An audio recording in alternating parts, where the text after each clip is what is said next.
Good morning, good afternoon, good evening. I don't know what time it is where you are, but right now it is time for more insight. This is insight you can trust because there is more where it came from. I'm your host, Chris Moore. Make sure you like, follow, subscribe, do all the things. Help me grow this channel, help me build this community here. Speaking of community, there's somebody in the community I need y'all to know. In college football, we always see the head coaches. We see the players.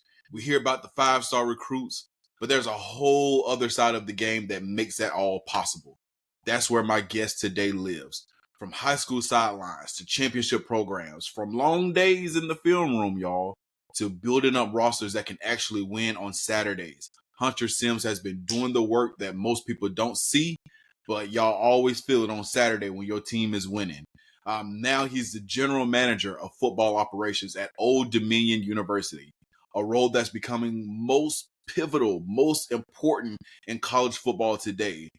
But still one of the least understood. And today we're going to talk about the journey. We're going to talk about the grind, the wins, the losses, and what it takes to really run a program at a highly functioning level like he is doing right now. So I introduce to some, present to others. Hunter Sims is in the building. How you doing today, Hunter? Man, I'm good. I'm blessed to be here. And like you said, man, I've been coming and trying to do my thing at Old Dominion, and it's a blessing to be here. Hey, man, I love it. I just told you offline that you're in a position where a lot of us are not. And by us, I mean a lot of Black faces are not in these spaces. So congratulations. Hats off to you and stay encouraged through this journey, my man. Yes, sir. I appreciate that. And the words mean a lot.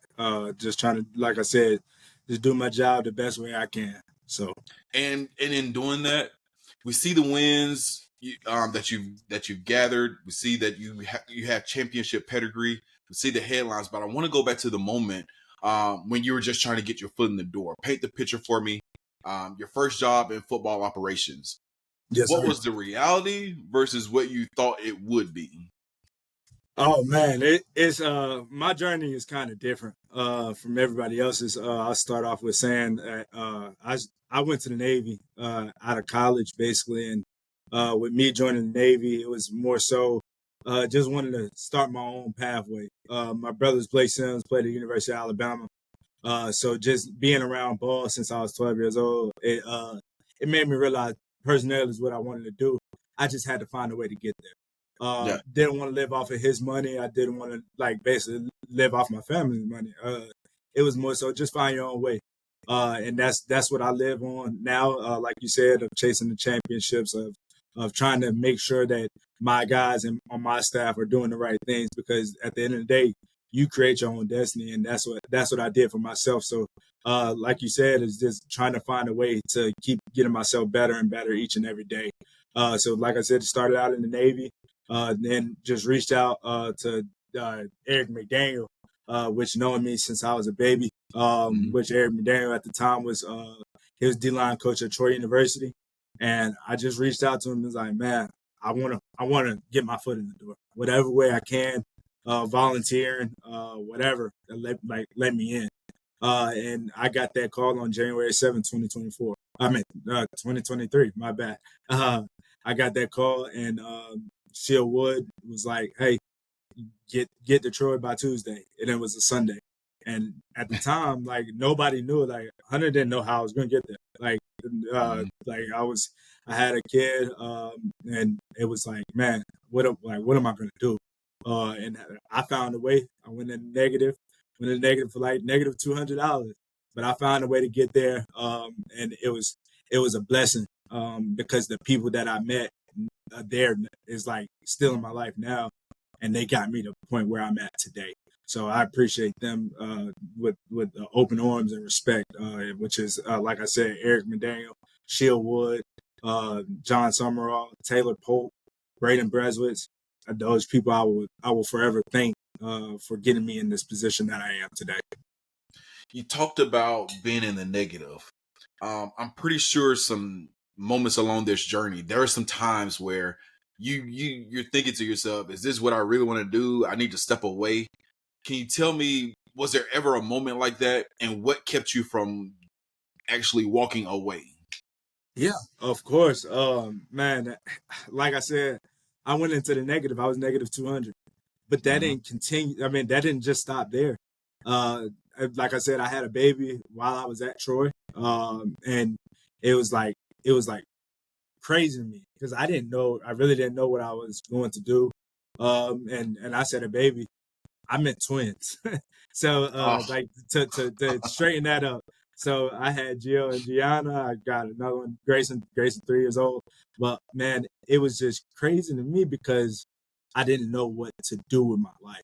Like I yeah. said, I mentioned a powerful name, Taylor Poe. He's a co-DC and a linebackers coach at Tulane. But he didn't know, like, and I was working for him at the time, but he did not know I had nothing in my account to go to Georgia. And man, it like nothing. It was $0 in my account. I was having a kid, and everybody just knew me to be the happy, jolly, always running around the field, like doing Hmm. whatever is best to make Troy better at the time. And then it was just like, man, how am I gonna get there? He ended up helping me out with some funds that they just came out of nowhere. It was a blessing from God, though. Bro. Which is what I tell everybody is a blessing from God because He knew nothing. I ended up making it to go see my twins be born, and like I said, it didn't just stop at a negative 200. Once He blessed me, I was blessed to have that, and that's when everything clicked for me. Like there's people around this world that that can help you get to where you really want to get to, but it's called being a good human. Yeah. There's not a time that I can take that away from Taylor Boyd where he was not a good human to me and my family, my kids at the time. And man, like I said, it brings me to tears all the time I talk to him about it because he's Yeah. got me to where I'm at today. And like I said, I wouldn't have made it. I wouldn't have known what to do at the time. I called my baby mama. Was like, man, listen, I don't know how I'm gonna get there, but I'm gonna get there. And I remember vividly.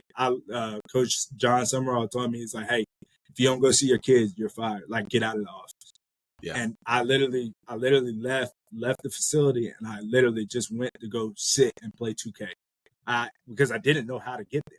Like, Yeah. I really did not know how to get there, and I vividly remember like just crying. Like, and I was like, he called me. He was like, hey, come see me. And I was like, coach, he told me to leave. I can't. Like, he was like, come see me.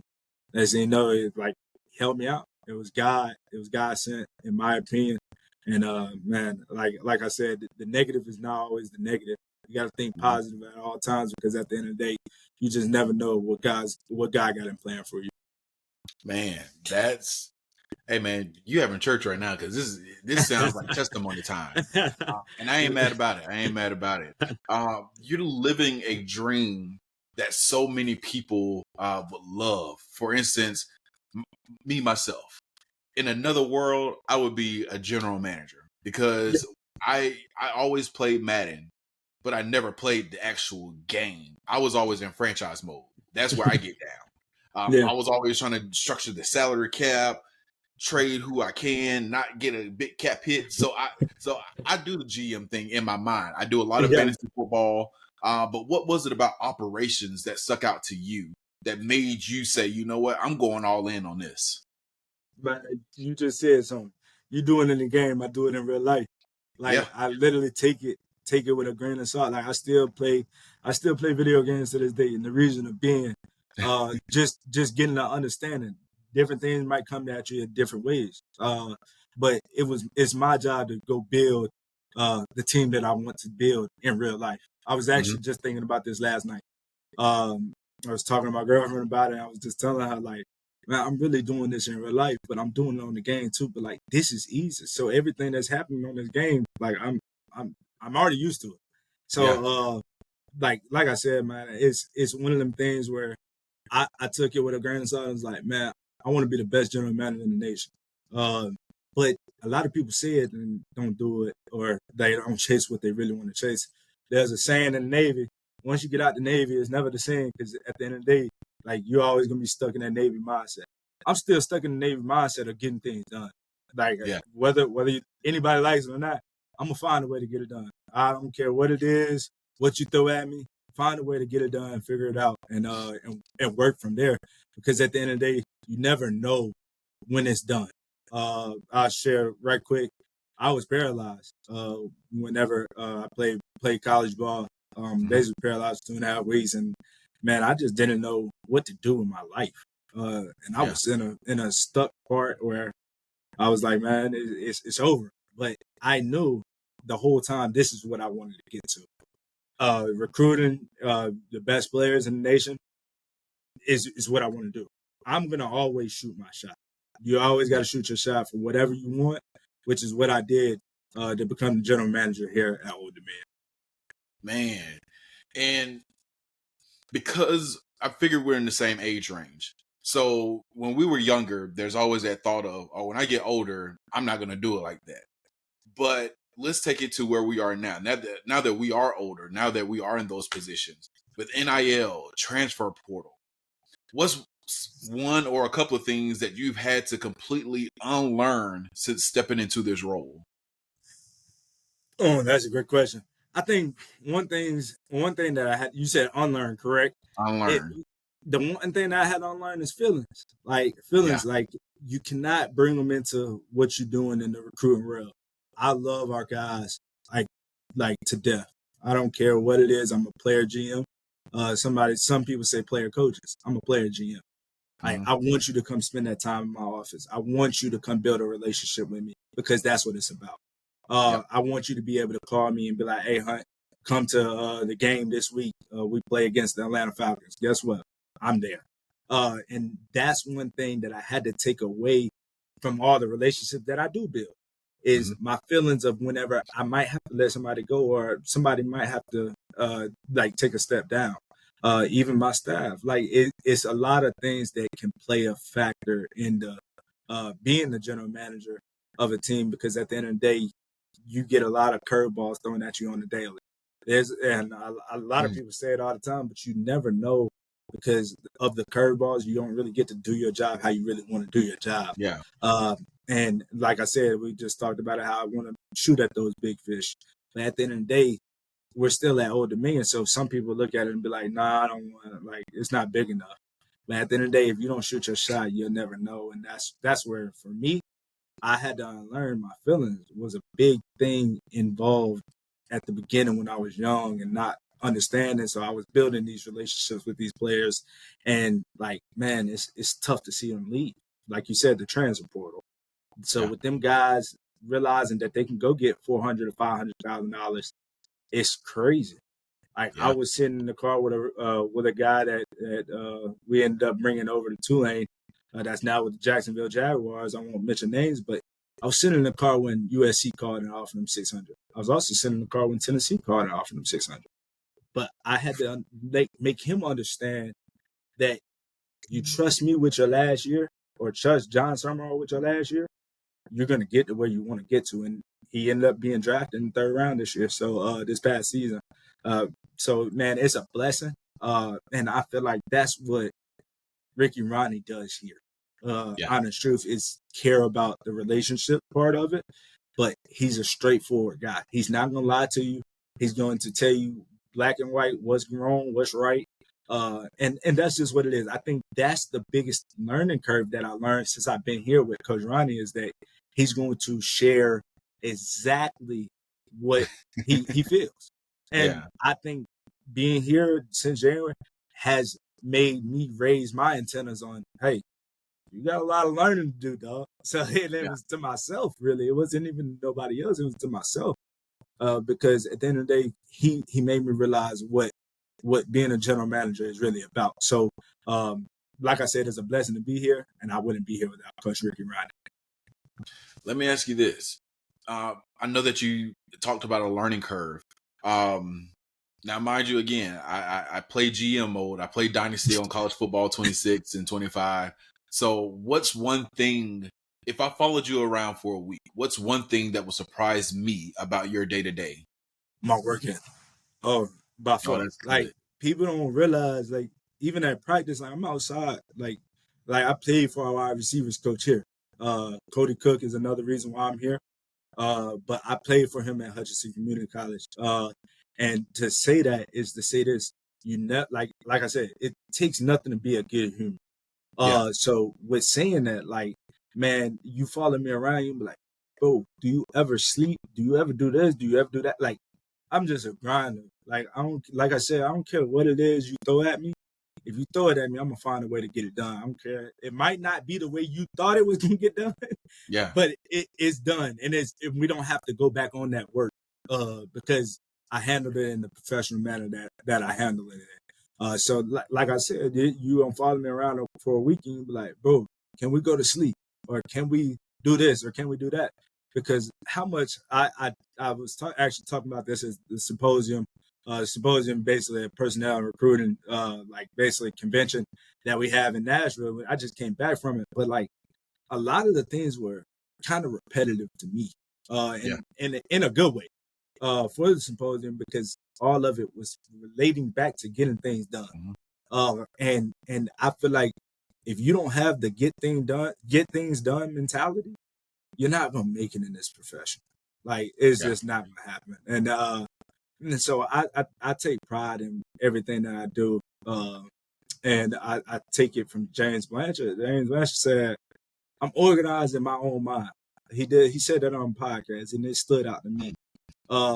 And actually, I actually have it up on my board. If you can see it a little bit, probably can't, but it says GSD, Yeah. and it is get ish done. Yeah. And the reason why I put that is because at the end of the day, you have to find a way to figure things out, get things done in the age of game that we're in right now. And like I said, everybody just thinks I have it easy because of who my brother is. If that was the case, I would be in Alabama or somewhere like that. I would call and try and get on the staff, or Yeah. I would be somewhere else. Like, hey, you work with Blake. I don't want to do that. Yeah. I want to write my own journey. I want to write my own destiny of everything that I do, and that's why I went the route that I went. Man. And everything that you're saying, that work ethic piece is really hitting home for me because I teeter on workaholic. Um, Even right now, I'm building this show. I'm building this brand, More Insight. But the time now is 2:22 Central Time, 3:22 your time. I'm on my company's time right now doing an interview because my work ethic is, I want to get this off the ground. I really want to push this and get stories out for people who deserve to tell them. So I'm glad that you said something about work ethic because that's a piece that is missing from this generation. And I'm scared for the next generation because that work ethic, it separates you from anyone and everyone. And it's the other thing, nothing easy is going to be handed to you. Even Right. if something is handed to you, it takes hard work to maintain it. So I'm Correct. glad that you have that mindset, and I'm glad that people are hearing that mindset. Yes, sir. And speaking about mindset, uh, walk me through what a GM actually does at the college level. Yeah, so I mean, it's different for a lot of different places. Like I said, so I wish I could speak for every GM in the nation. I can only tell you what I do, and my main role is a recruiting role. Like as a general manager here now, I am dealing with roster like management. I'm Mhm. dealing with some NIL. I'm dealing with rev share. Basically dealing with a lot of things that's put together all in one. And I'm wearing a lot of different hats. I have the hats of being an on-campus person here. I have the hats of being the director of recruiting. I have the hats of being the director of player personnel. So I Mhm. have all of that playing all in one, like I said.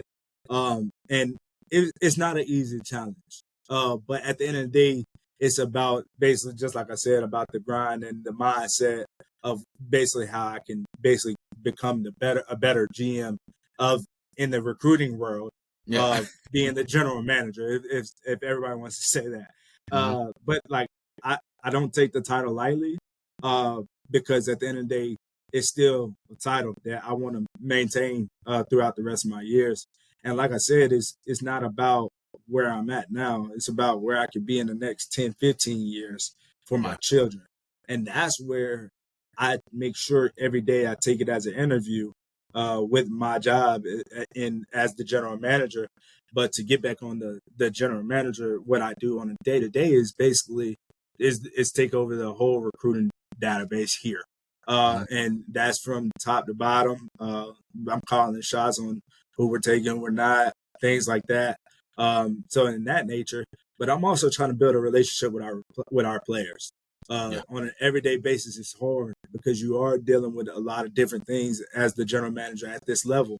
And once you get up to P4 level, you got different people, and you got people doing exactly your job, but each individual job. Like I said, the on-campus person, you have that. Yeah. And you have the director of recruiting, you have the director of scouting. I'm having to wear all those hats. So with that, is just like I said, go back to the mindset of working hard. So with the recruiting title that basically I have as the general manager, it's about recruiting the best players, go find the best talent out. Which I think we've done a good job on the recruiting side for high school guys, and we did a hell of a job with JUCOs this past off season. So I think you're going to see a different brand of ball when it comes to ODU because of the talent that we brought into this place. So I think we're going to be pretty good. That's awesome, man. That's awesome.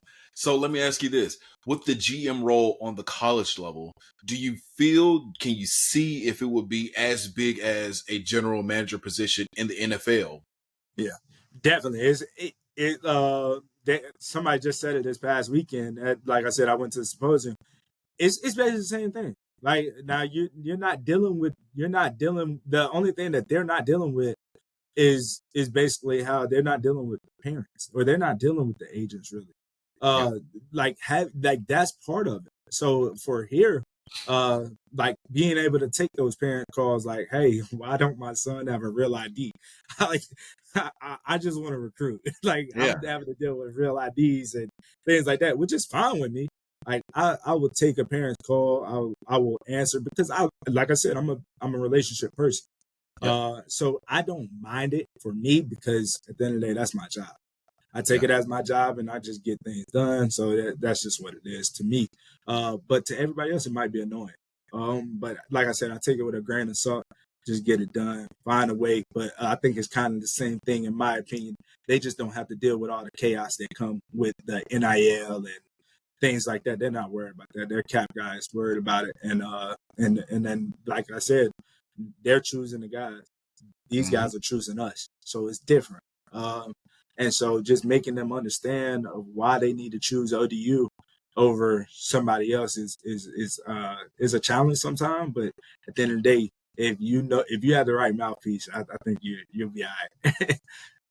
Absolutely. Absolutely. I'm not going to push you to break any NCAA rules, but I want to know You're good. what's the craziest recruiting story that you can tell? Oh man. I would have to say, um, just thinking about it, I would have to You say a kid leaving a school that I was at and telling another school that he was getting something that he wasn't getting. And I mean, they called around everybody, like basically asking, was we paying the kid what we was paying him? And come to find out, the kid like literally made papers that fake contract and everything. Basically, what we was paying him, and we never did it. So Hey man. these kids are going to a different extent right now. And I just think I tell a lot of our guys, especially if it happens where somebody offers you life changing money, then you got to do what's best for you. Gotta do I'm what's a best for firm you. believer in that. I'm not gonna take nothing away from these kids, Yeah. because if it wasn't for the kids, we wouldn't have our jobs.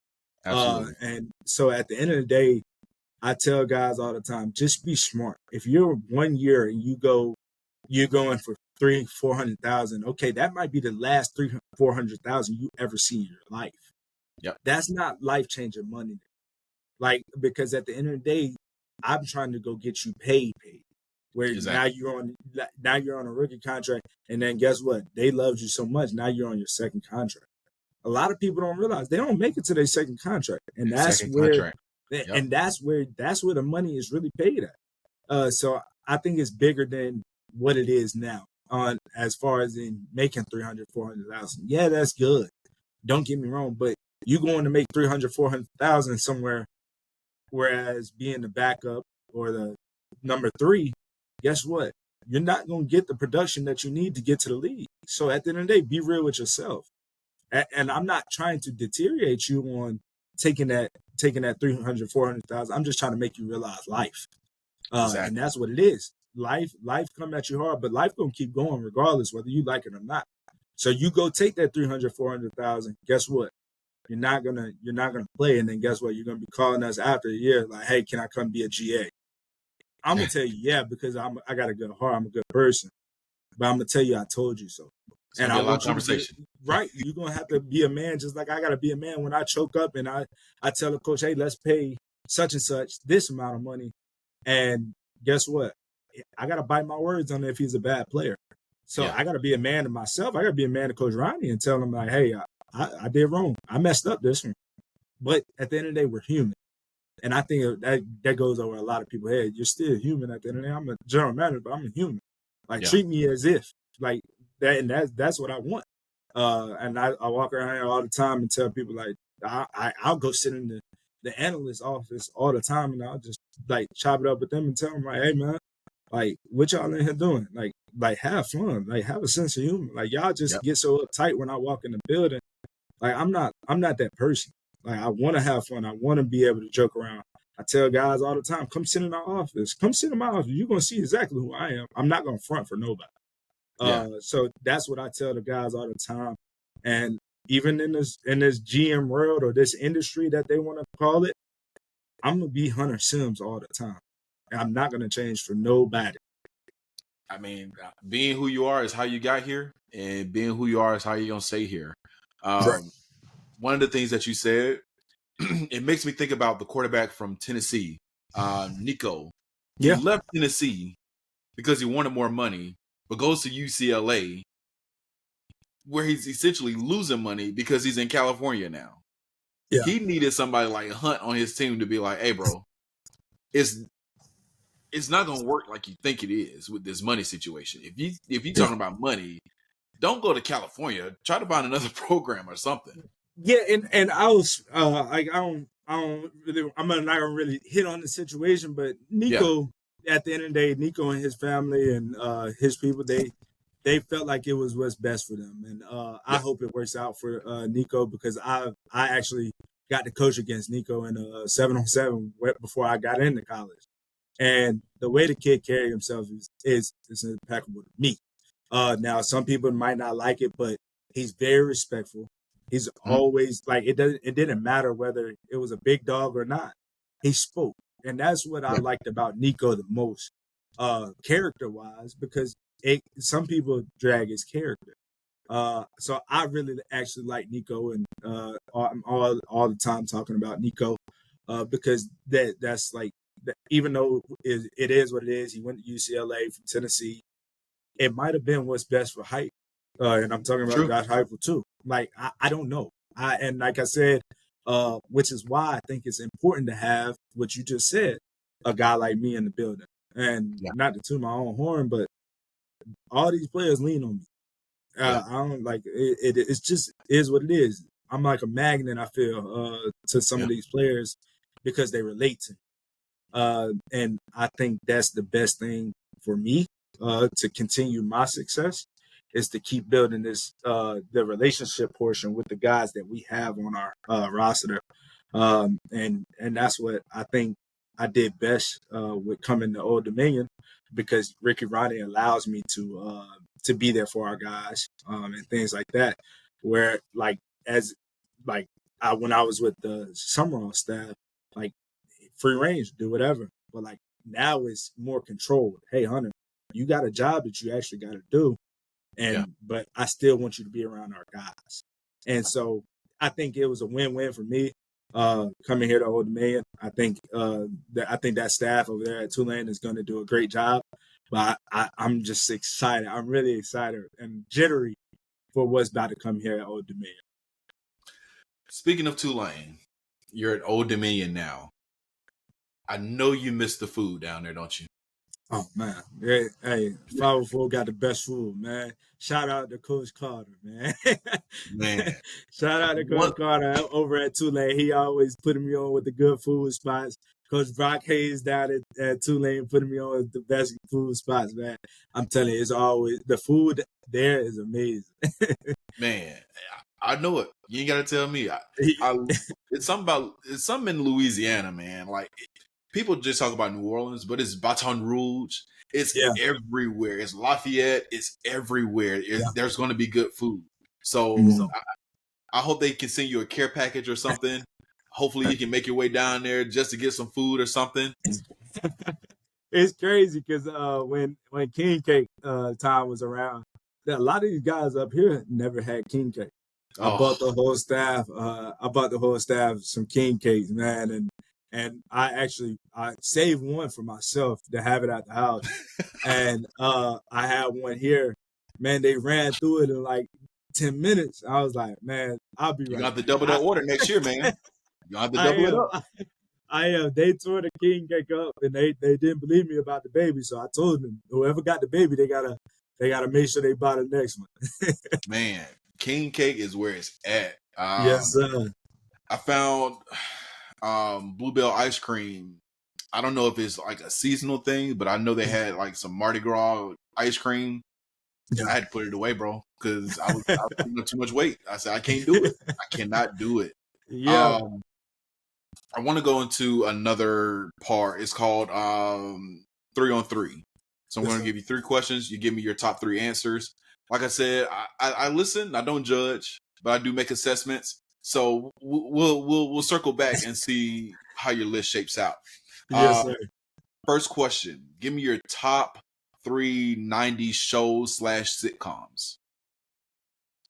Oh, uh, Any order. man, any order. Everybody hates Chris.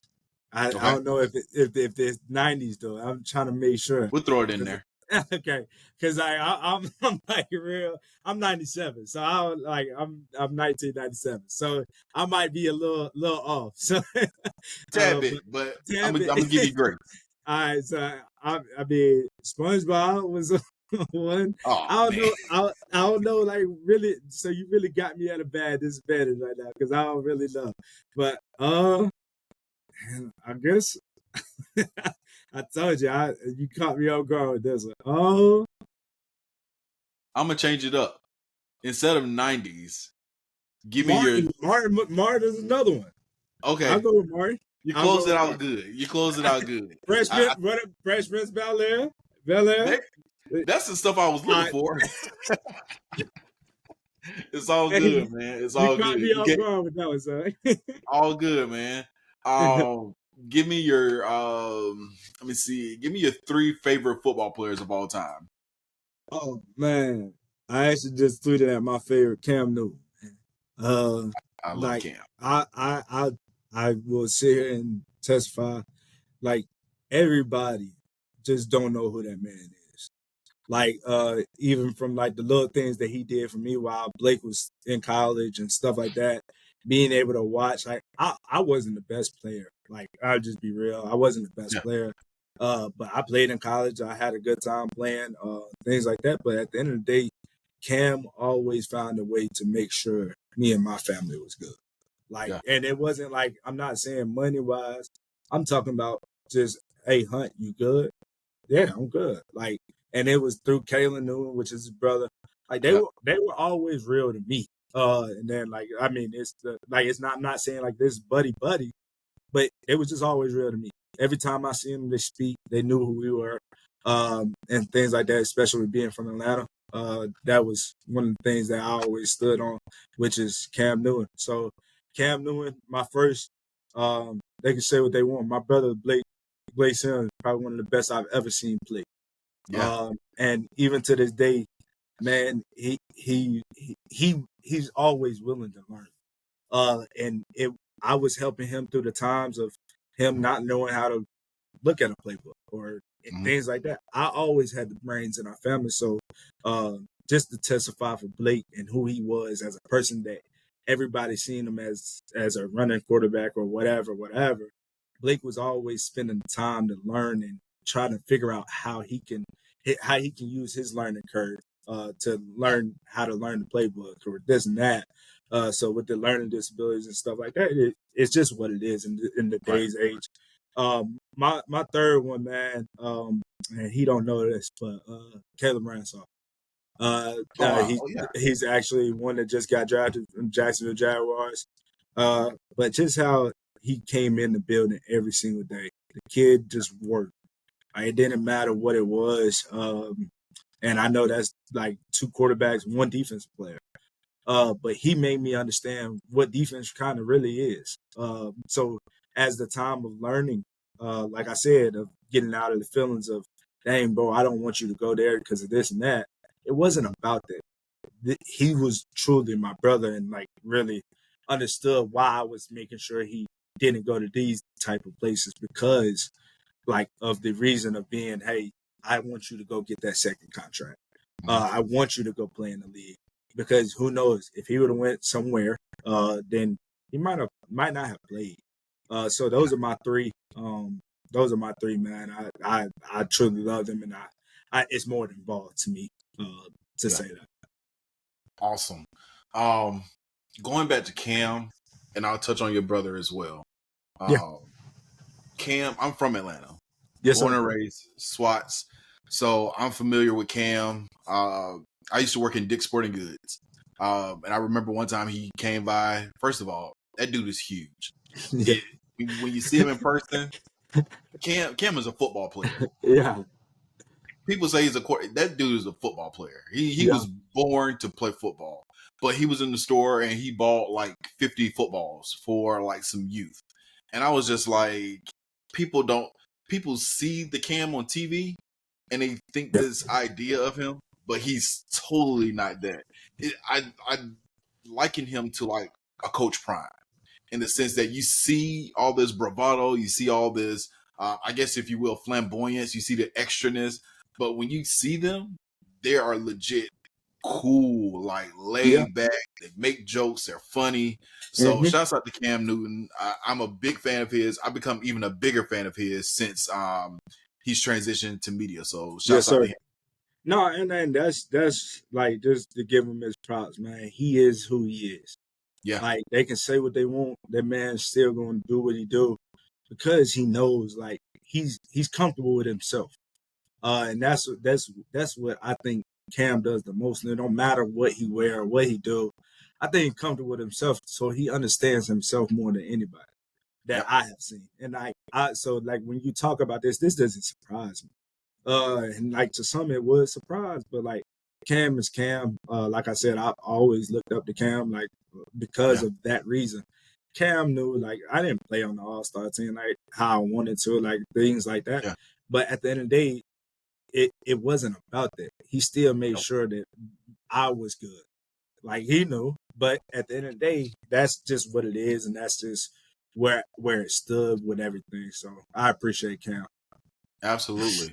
And even your brother, again, the improvement from the first time he played until the last time he played, tremendous. A football player, Yeah. um, someone that's not talked about enough. So much love to Blake, much love to his career. Definitely want to give him his flowers. I know he's a coach now, so I wish him well. Can't wait to see what the future brings for him and for yourself. My last top three question. I need to Yeah. know what three artists are on your playlist right now. Oh man, I'm definitely rocking with Rod. Lil Okay. Papa for the recruits out there that know I love Lil Papa. And listen, man, I say it all the time. NBA YoungBoy is always gonna be on that playlist because at the end of the day, hey, it don't matter what it is or what he go through, the man always find a way out. And that's one of the things that I'm not even like speaking on the negatives. I'm speaking on the positives. For Uh, sure. he always find a way to just make sure he excels. He apologizes when he's wrong. He knows when he's wrong. And that's Yeah. one of the things that when you take ownership in something that you do and you know you're wrong about or you know that you did right about, man, it make life even better for everything that you have like in front of you. And like I said, God don't make mistakes. God At put all. people in the right spots, right places at all times to make sure that you succeed. And even if it's something bad, man. And so those are my three, man. Just because, like I said, I think they speak my life Yeah. of struggle, of not having much, and then also wanting to do everything alone. 2 questions, and I get you out of here. First question: as a black man, how does it feel to be a general manager of a college football program, and what does it mean to you? I'll be honest. I like I said, I come in here every day with an interview. It don't matter what it is, man. It's like I don't care if you're black, green, purple, white, whatever. Like it's just at the end of the day, man, just come with everything on your shoulders. Wear it on your shoulders and make sure it's known. Like I said, at the end of the day, color ain't gonna describe me, but at the end of the day, it is what I am. So at the end of the day, I'm aware with all proudness and everything and excellence, because at the end of the day, every day is an interview for us, and that's just the way I stand on it. And just being in a situation where you can put your family on the map more than what they already are, do it. I just told my mama the other day. I was telling her the other day, give me another year. Give me another year. I'm gonna put you in the house. Like, and I mean Yeah. that. And that's what I'm after, man. I came from a family full of addicts. Just to be real. Yeah. And at the end of the day, it's not what described me and my family, and I'm not afraid to share that. Because at the end of the day, I want to be the reason why my people's got it, or whatever, however you want to put it. Yeah. And that's why I push every day. For them, my parents, my kids, my girl, things like that, man. It's just my mindset different than a lot of these people. Then they just like some people think, yeah, I'm young minded. I'm not young minded. I'm not. I'm very smart. And Yeah. that's what people don't understand about not just me, but just us in general. Like we're very smart. And that's where people gotta understand, man. Like give a shot. Give a shot. And I can't, like I said, I can't thank Ricky, Ronnie, and Tristan alone like enough, because those are the ones that hired me. Yeah. And if it wasn't for them, I probably wouldn't be here, like in this situation. I'll still probably be at Tulane. So, Man. Last question. For those who are looking, because we're in the business of recruiting. yeah. Let's just call it what it is. So for recruits that are looking to possibly look to be a part of Old Dominion, can they send footage to you? Can they send footage to position coaches? What's that process? Yeah. So our process is simple. Find good talent, go get good talent, and then put them in my face. I'd like to give a shout out to my director of player personnel, Tyler Lamar. Um, I like send film to him. Steve Gutoff that I got, he's going to be a straight dude in this profession. And Stevie is actually one of the up and comings. He was a student assistant last year. I took a shot on him because I saw the grind in him and things like that. So those two are the two that you would want to send the film to. Not saying that I don't accept the film. Send it to me. If I see it, I promise you. Like I said earlier, I got a million and one things going on, but if I see it and I like you, I'm gonna go ahead and extend that offer, which is something that I get to do as a general manager Yeah. here. So like at the end of the day, those two would be the ones that I would start with. And then if you don't reach out to them, then reach out to me the best way you can. Through I like to tell people through Twitter or Instagram, whatever, or X. But that would be the way. But those two guys are up and coming, man. They're gonna be stars, and I can't wait to see their growth, because their growth is my growth. Yeah. At the end of the day. Absolutely, man. Absolutely. And again, can you just give those social handles for your Twitter and your IG? Yeah, Coach H Sims. So CoachHSIMS. And that's for both. And it's Hunter Sims. I am the general manager of Old Dominion football, and I'm blessed to be here. And he ain't gonna say it, but I'm gonna say it for him. Google him, okay? It's easy. Hunter Sims, Old Dominion. You can find Yeah, it on Google, and you it can is find easy. him wherever you need to find him. So, again, Hunter, I appreciate your time. I appreciate you jumping on with me. Yes, I sir. can't wait to see what you all do this season. I can't wait to see what happens for you and Old Dominion in the future, because I know great things are going to happen because you have the work ethic that's going to separate you from everyone else. You have a drive, you have a will, you have a determination that's different, man. It's different, and I love that about you. So I look forward to seeing what you do in the future, my man. I appreciate it, man, and thank you for having me, Chris, because it means a lot. So I just want to say thank you for having me, and anytime maybe we get Blake on here, somebody we get some people on here, because at the end of the day, you deserve it, man. You're working hard, and I appreciate everything that you do. Absolutely. I forgot to ask who's one person I should who's one person I should interview. I'm gonna make sure this happens. I'll make sure Blake gets on here, and I'm gonna make sure Jarre Thurman, the general manager at WKU, gets on here as well. Awesome. I appreciate that, man. We'll definitely make it happen. And Yes, sir. if anything, I am persistent, so You are. I'll make sure I will make sure it happens. I You ain't are. scared of no. No Yes, don't sir. scare me. So I I appreciate you, my appreciate you man. having me. Yes, sir.